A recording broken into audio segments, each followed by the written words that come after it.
Hello, I'm Adam and we are One Eskimo. The main thing that I use, because I play drums and percussion and I trigger samples, and I use a Roland SPDS sampling pad, which seems to kind of do everything that we need. We're quite a small band trying to make quite a large sound, and we didn't really like the idea of doing stuff to track, so we wanted to be able to say we want to go around the chorus a couple more times or whatever.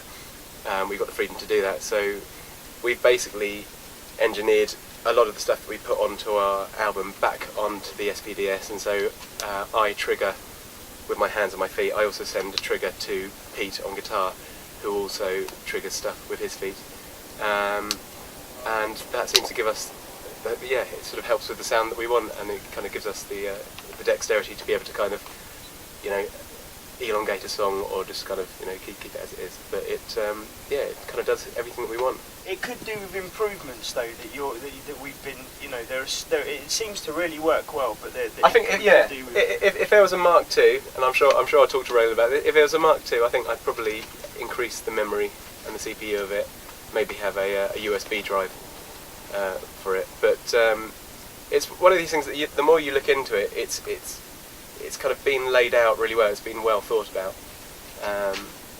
and we haven't really had it go wrong at all. We've got a backup. We've never had to really use it, but yeah, it does form a very big part of the One Eskimo sound, because it does give us the ability to make a bigger sound than four people would naturally make.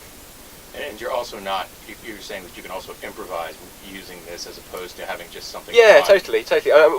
We wanted to steer clear of the backing track thing anyway, but one of the reasons is that you have the creative freedom whilst playing to be able to, if we want to extend something, then we've got that.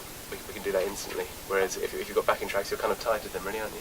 I think the thing is as well is everyone plays live, but it's a real kind of broke down setup. Is a real acoustic setup, but this just enables, because the whole sound of our album is quite this acoustic sounding album. But then we've got a lot of ambient kind of atmospherics and pads and stuff that go over the top, and that just kind of lets us use them sounds as well, doesn't it? Really?